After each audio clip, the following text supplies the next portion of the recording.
Hello and welcome to today's Q&A section of Gold and Silver Asset of the Day. The first question comes from Gabriel, and this is with respect to position sizing when you're building into a trade, be it gold or silver.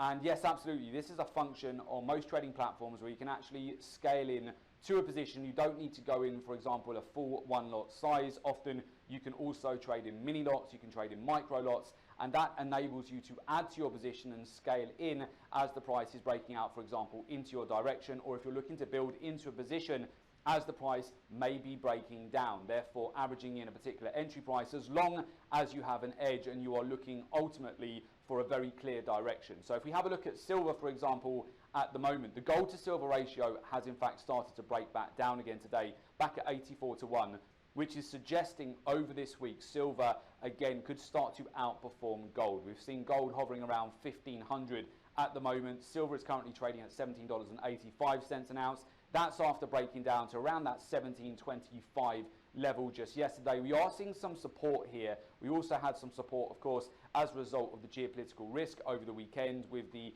attacks on the Saudi Arabia large oil refinery that has boosted both gold and silver prices. Now we're seeing consolidation ahead of the FOMC statement. So we really want to watch out for the rhetorics of that, and we want to, of course, be mindful of the press conference afterwards, which is at 7 o'clock London time. But ultimately, going back to your question, Gabriel, yes, you can trade at lower amounts of volume or your trade position size. As you build into trades, you don't need to go for full one lot positions in order to take trades, which may be a little bit too much risk exposure for your account.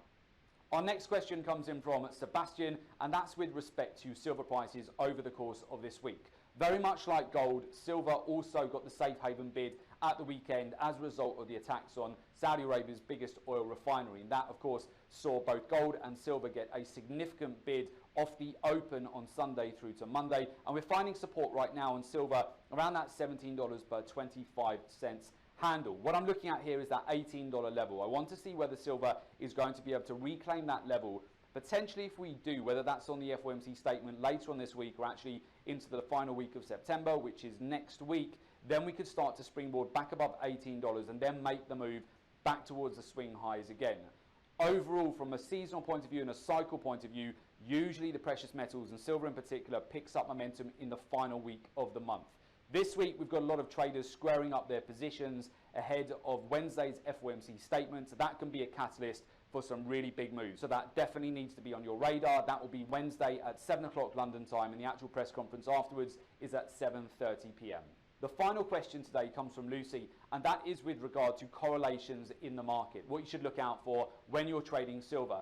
As we mentioned, the gold-silver ratio will help you a lot to know over the course of that week which will be outperforming, whether gold will be stronger than silver. So at the moment, with the gold-silver ratio selling off, we are likely to see, from a percentage point of view, a larger move to the upside on silver versus gold. You also want to keep a very close eye on the US dollar index. The US dollar index this morning has started to roll over and push lower, and at the moment we're seeing gold and silver get a little bit of support in the lead up to the US session. And as we go into the FOMC statement tomorrow, we want to see how strong the dollar is. You want to watch that inverse correlation as well on the actual FOMC statement itself. Typically, if you do see a large sell-off on the US dollar, that would propel gold and silver prices higher, and if you were to see a correction, lower, and if you were to see a breakout on the US dollar, that would very likely put some pressure on gold and silver priced in US dollars. So with that, that's been today's Q&A. I wish you all good trading, and we'll catch you here next week on Gold and Silver Asset of the Day.